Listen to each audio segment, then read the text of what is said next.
Hey everyone, आज हम बात करेंगे कि क्या एमआरआई मशीन की वजह से किसी की डेथ हो सकती है। बेसिकली एक इस तरह की न्यूज़ है जो कि बहुत ज़्यादा पब्लिश हुई हुई है। सिर्फ 2 दिन हुए हैं इस न्यूज़ को कि अमेरिका के अंदर एक केस हुआ था, और ये मैं आपको दिखाता हूँ। ये बीबीसी के ऊपर भी पब्लिश हुआ है, गार्डियन पे भी हुआ है, न्यूयॉर्क टाइम के ऊपर भी हुआ है। तो अच्छा हुआ असल में ये था कि एक फीमेल थी, उनका घुटनों का एमआरआई होना था। ठीक है, अब इनका जब एमआरआई स्कैन हो गया तो उसके बाद अभी कंप्लीट नहीं हुआ था, तो इन्होंने अपने हस्बैंड को बुलाया जिनका नाम था कैथ मैकएलिस्टर।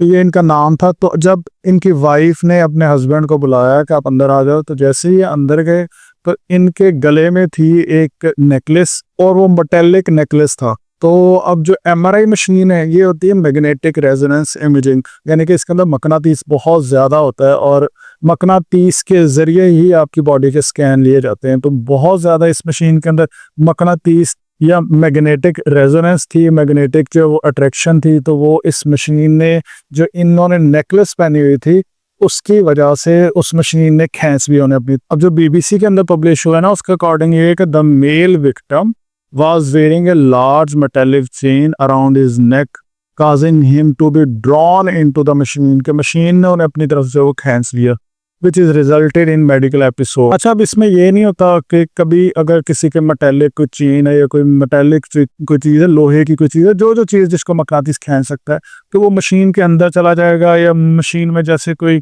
कि मतलब कोई क्रश हो जाएगा, नहीं। जो एमआरआई मशीन होती है ना, ये सर्कुलर मूवमेंट्स के अंदर मूवमेंट कर, और आपके जितने भी स्कैन्स होते हैं ना, उनके डिफरेंट लेयर्स को ये कट करके आपको प्रोवाइड करती है। तो जब इनको खींचा गया, कुछ इस तरह से इमेज के जरिए अगर आप समझ सकते हैं, तो ऐसे है कि जैसे अंदर एंटर हुए तो मशीन ने अपनी तरफ खींच लिया, और जिस जगह पे आप थे, जहाँ पे लेटते हैं, जहाँ पे पेशेंट को लेटाया जाता है, वहां पे जाके फिर मशीन ने सर्कुलर फंक्शन के अंदर घुमाया। तो जो यहाँ बीबीसी पे लिखा है वो ये है कि at the instant the machine switched him around, घुमाना, pulled him in and he hit the MRI. और ये दोनों हस्बैंड वाइफ जो वो फर्स्ट टाइम किसी एमआरआई फैसिलिटी के ऊपर गए थे, इसलिए इन्हें पता भी नहीं था। मैं अभी लास्ट में ना आपको बताता हूँ कि कौन सी ऐसी प्रिकॉशंस हैं आपको भी करनी चाहिए कि कभी भी आपको अगर जिंदगी में एमआरआई करानी पड़ जाए। तो उनको जब मशीन ने अपनी तरफ पुल कर लिया था, तो उसकी वजह से डिफरेंट मेडिकल एपिसोड्स हुए, जिसमें हार्ट अटैक भी उन्हें काफ़ी दफ़ा हुआ, लेकिन बाद में उनकी बाद में डेथ हो गई थी। सो मशीन के अंदर डेथ नहीं हुई, लेकिन उसकी वजह से ही काफ़ी ज़्यादा मेडिकल एपिसोड्स हुए थे। तो अब ये हुआ क्यों, क्या वजह थी? और इसी तरह से एक मैं न्यूज़ देखा था कि 2001 के अंदर 6 ईयर ओल्ड बॉय, 6 साल का एक बच्चा, उसकी फ्रैक्चर स्कल थी। स्कल जो है वो फ्रैक्चर हो गई थी, खोपड़ी जो फ्रैक्चर हुई हुई थी। जब उसकी एमआरआई स्कैन होने लगी तो प्रॉब्लम ये हुई कि उसी रूम के अंदर एक ऑक्सीजन टैंक पड़ा हुआ था। अच्छा, अब एमआरआई का जब एग्जाम हो रहा था, एमआरआई जब इन्वेस्टिगेशन हो रही थी, तो एमआरआई मशीन ने उस टैंक को अपनी तरफ खींचा, जो कि बच्चे के ऊपर जाके लगी और बच्चे की डेथ हो गई थी। अब एक और न्यूज चैनल पे ये है कि man who died in tragic MRI incident stuck for an hour, 1 घंटे तक जो है ना वो मशीन के अंदर फंसा रहा। No one told him to remove his metal chain, किसी ने भी ये नहीं बताया कि अपनी मेटल चेन जो आप उतार दो, अगर उतार दोगे तो मेटल चेन जो है वो एमआरआई की तरफ खिंच जाएगी। तो ये वीडियो बनाने का मकसद ये है कि अवेयरनेस देना, कि आप लोगों को पता होना चाहिए कि एमआरआई मशीन बेसिकली है क्या। अच्छा, अब बेसिकली जो एमआरआई मशीन होती है ना, ये बिल्कुल सेफ टेस्ट है, इसका कोई नुकसान नहीं है। जिस तरह एक्सरे है ना वो रेडिएशंस है, एमआरआई मकनातीस है, मैग्नेटिक रेजोनेंस इमेजिंग है, तो इसमें मकनातीस का ज्यादा यूज होता है। अल्ट्रासाउंड या साउंड वेव है, वो भी बिल्कुल सेफ है। तो जो अब एमआरआई है या फिर एक्सरेज हैं या अल्ट्रासाउंड है, इनकी प्रिकॉशंस हमें पता होनी चाहिए। ऐसे लोग जिनके जिस्म के अंदर कोई रॉड हो, जैसे घुटने नए डलवा लेते हैं, ऐसे हड्डी टूट जाए तो हमने रॉड वगैरह डलवा लेते हैं।